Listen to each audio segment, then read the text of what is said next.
But it won't help.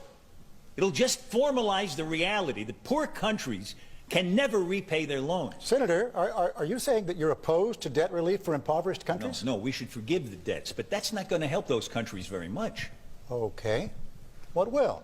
Tax cuts.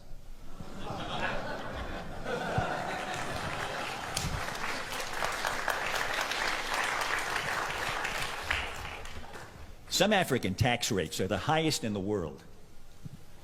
In Tanzania, the 30% rate kicks in at $475 of income.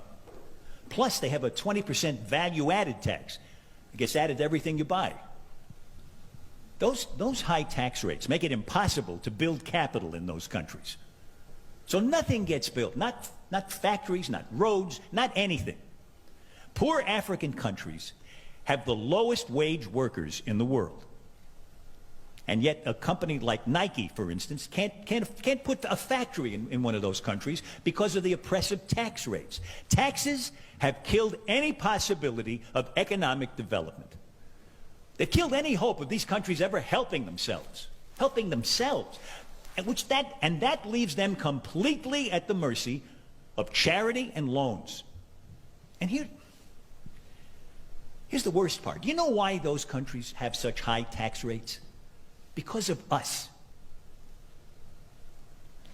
To show us that they can raise enough money to pay back their loans. But taxes can't raise any money if they kill the economies.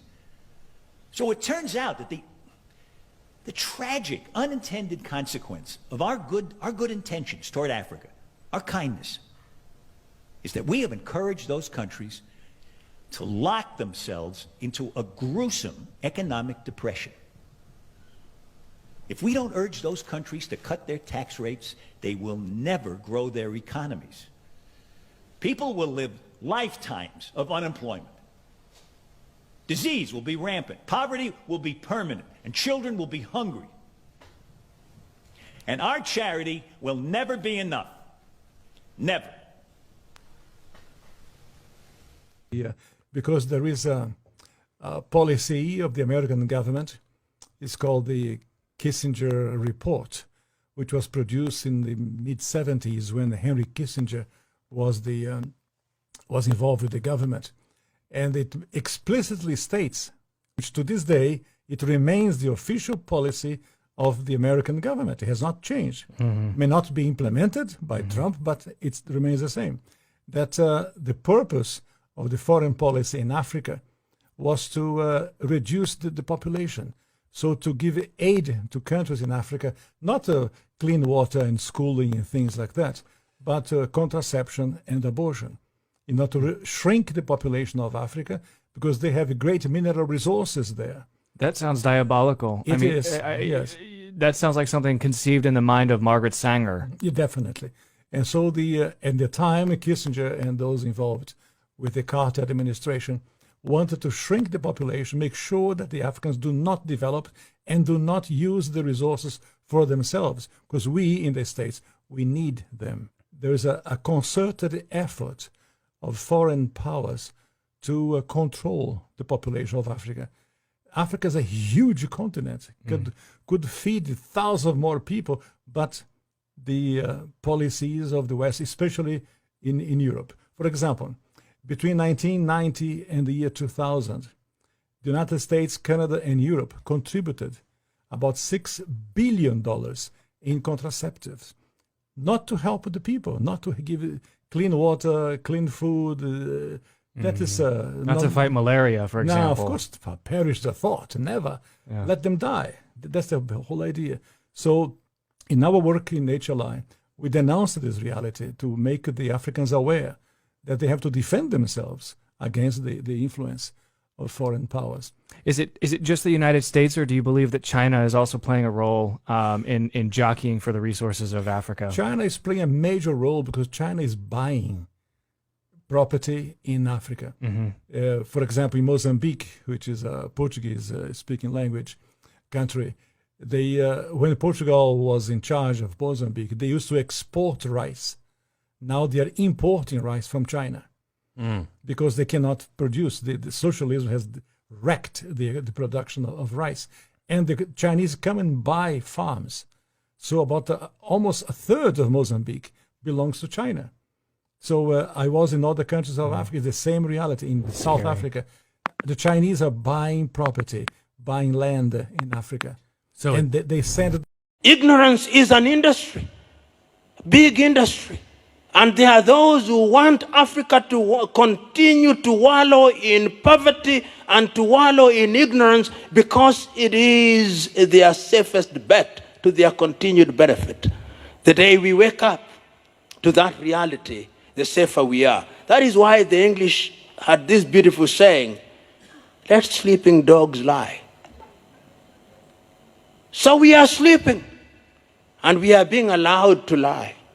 And we are being hypnotized into even greater sleep and slumber, to dream even further.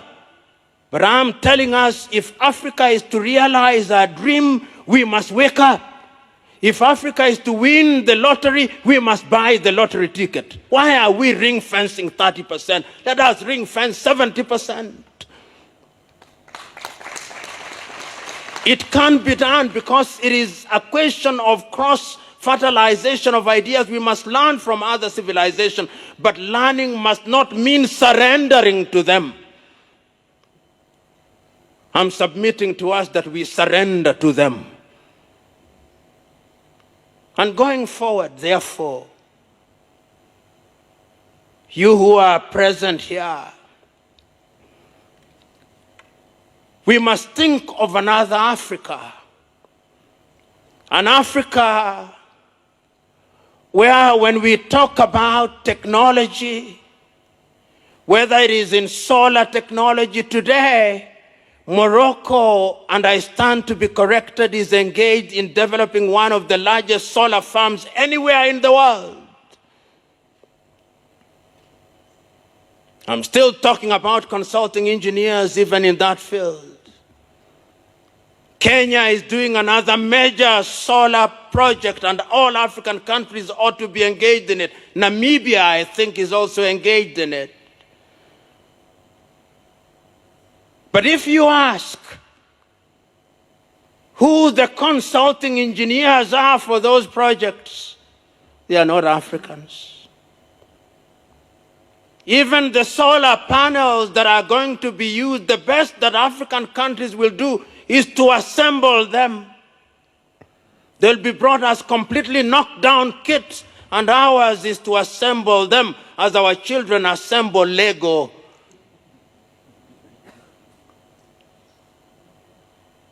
We are talking about water and water, which is an important thing, and water engineering. And we have consulting engineers in that regard. Even when we talk about water engineering and the drilling equipment, I know of no African country that makes water drilling equipment. Perhaps South Africa. South Africans correct me.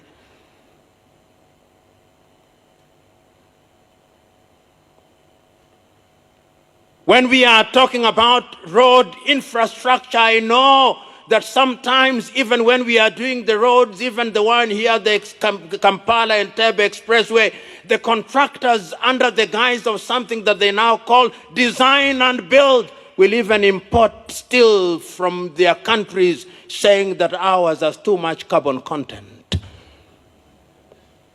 Sometimes even cement is imported because ours is claimed not to have certain ingredients. I'm still talking about consulting engineers.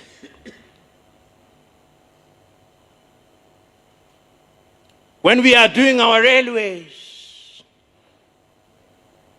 we may celebrate them all we want, but when we receive the wagons,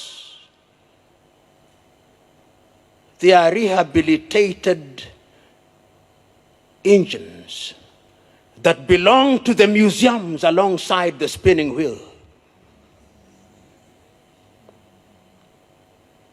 I'm submitting to us that the consulting engineer is important to Africa's growth and development. You cannot deny that. And I can see the vision. I can see what the African leaders were thinking about when they met in Addis Ababa, Ethiopia, and came up with Agenda 2063. They were looking at the engineer and they were saying that the engineer, well, if he is a civil engineer, let him be an African civil engineer who is aware of the African terrain.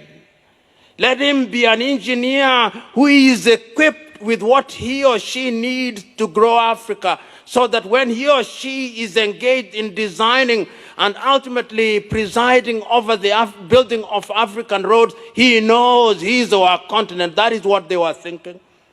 So that when they are building this road across the continent to the equatorial forest of Congo, they are building and they are empowering other African engineers. I saw them thinking about that. They must have been thinking about hydroelectric power, and they were thinking about generating power from the nearly 1,270 hydroelectric power stations that we have built. They were thinking of geothermal, and they were thinking of consulting engineers who have African experience and know Africa and relate with other civilizations in a manner that is beneficial to Africa. They must have been thinking like that. When they were thinking about fuel, fossil fuel, and they were thinking about the pipeline, they must have been thinking about chemical engineers and other related engineers who would be doing things for the benefit of Africa. They were thinking about aeronautical engineers that would be capable not only of ensuring that the planes that are made in Europe and America fly, but who are moving progressively to ensuring that even Africa can produce an aircraft. The Brazilians have done it in our lifetime. But today, that is not the truth. So, fellow engineers, if I have dampened your spirit, that was my intention. Because it is those dampened spirits that are capable of providing a fertile ground for the fruit of growth to germinate.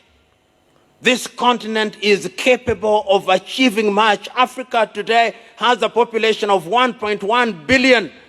We are 55 countries, and all the 55 countries, our economy is only as big as that of India. We can do better. And if we are going to do better, I have no doubt in my mind that you great minds that are gathered here, because the minds that are present here are some of the best minds that Africa can offer. Let it not be business as usual.